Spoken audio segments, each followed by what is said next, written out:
गुरु प्रदोष व्रत कथा। गुरुवार को बृहस्पति देव के पूजन का विधान है। जो कोई बृहस्पतिवार के प्रदोष का व्रत करता है उसको समस्त विद्याओं की प्राप्ति होती है एवं व्रत दीर्घायु होता है। इस दिन पीले पुष्प पूजन में चढ़ाने चाहिए तथा ब्राह्मणों को पीली वस्तुओं का दान करना चाहिए तथा स्वयं पीली वस्तुएं नमक व तेल रहित खानी चाहिए तथा पीले वस्त्र पहनना चाहिए। एक नगर में संजय नाम का एक सेठ रहता था। भगवान की कृपा से उसको किसी बात की कमी न थी।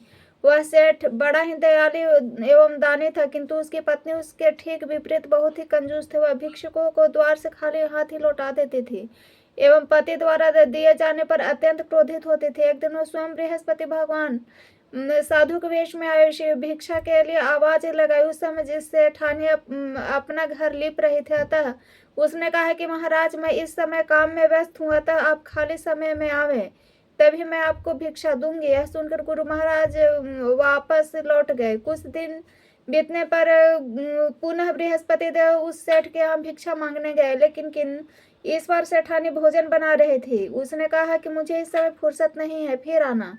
यह सुनकर वह पुनः लौट गए। कुछ समय पश्चात गुरु महाराज सेठ के घर आ गए, किंतु सेठानी ने मैं खाली नहीं हूँ का बहाना करके पुनः लौटाना चाहा। साधु महाराज बोले, इस प्रकार तो तुम्हें दान एवं भिक्षा देने के लिए कभी समय मिलेगा ही नहीं, अतः तुम एकदम खाली हो जाओ। बृहस्पतिवार को कुछ दिन चढ़ जाने के बाद सोकर उठो तथा घर में झाड़ू लगाकर कूड़े को बीच आंगन में लगा दो। चौका न लगाओ, भोजन चूल्हे के पीछे रख दो। घर में कोई भी पीली वस्तु न खाए तथा पीले वस्त्र न पहने। घर के लोग बृहस्पति को बाल अवश्य बनवाए तथा जब अधिक रात हो जाए तब दीपक जलाने। इस प्रकार तुम शीघ्र ही खाली हो जाओगे। ऐसा कहकर साधु रूपी बृहस्पति भगवान वहां से थोड़ी दूर चलकर अंतर्ध्यान हो गए। सेठानी ने भी साधु के बताए अनुसार कथन के अनुसार अपने कार्य के आरंभ कर दिए, जिससे कुछ दिनों के बाद सब धन का नाश हो गया और भोजन तक को तरसने लगी। किंतु अब सेठानी को पूर्ण अवकाश था। कुछ दिन बीतने पर बृहस्पति भगवान पुनः उस सेठानी के घर भिक्षा के वास्ते गए। सेठानी साधु को पहचान कर बोली, इस समय मेरे पास कुछ नहीं है, मैं आपको क्या दे सकती हूँ। यह सुनकर साधु महाराज बोले कि अब तो तुम्हें हर समय अवकाश है, अब तो कुछ हमें देना चाहिए। साधु महाराज की बात सुनकर सेठानी ने पहले ही की हुई गलतियों के लिए क्षमा मांगी और कहा, आप मेरे ऊपर दया करके ऐसा उपाय बताने की कृपा करें जिससे हमें धन की पुनः प्राप्ति हो। अब मैं किसी को खाली हाथ नहीं लौटाऊंगी और आप किसी प्रकार से कहेंगे मैं आपका कहना मानूंगी। सेठानी के इस प्रकार विनय को सुनकर साधु महाराज ने कहा, अब तुम अपने नियम में परिवर्तन करो। प्रातः काल जल्दी सोकर उठो, गाय को घर के गोबर से लिपो, शाम को सूर्यास्त के बाद ही समय पर दीपक जलाओ, भिक्षुकों एवं महात्माओं को खाली हाथ न लौटाओ। बृहस्पति के दिन घर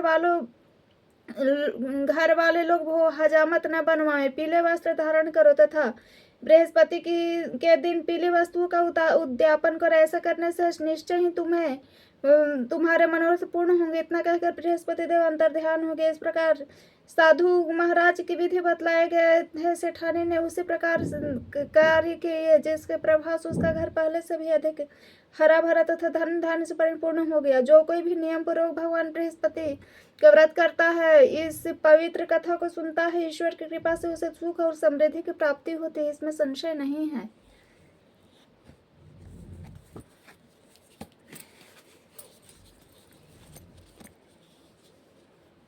शिव जी की आरती।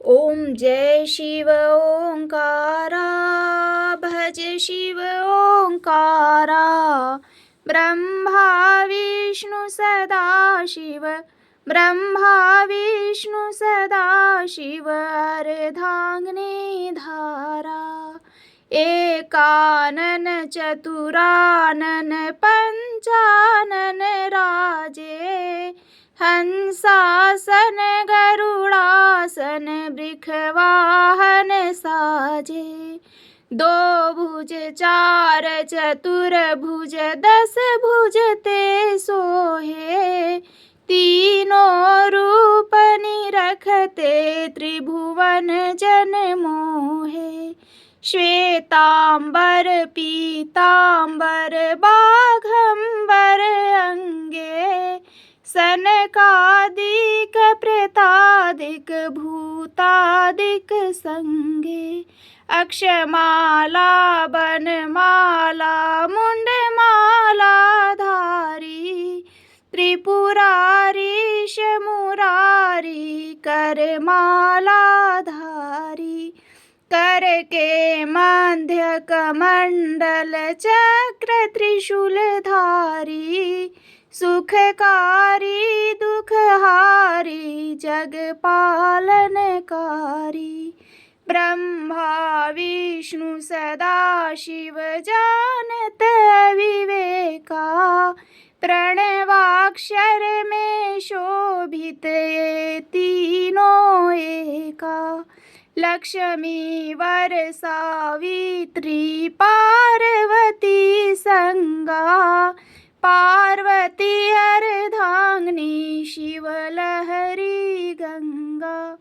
पर्वत में पार्वती जी विराजत, शंकर कैलाशा भांग धतुर के भोजन भस्मी में वासा। शिव की जटा में गंग बहत है, शेष नाग लिपटावत ओढ़त मृग छाला।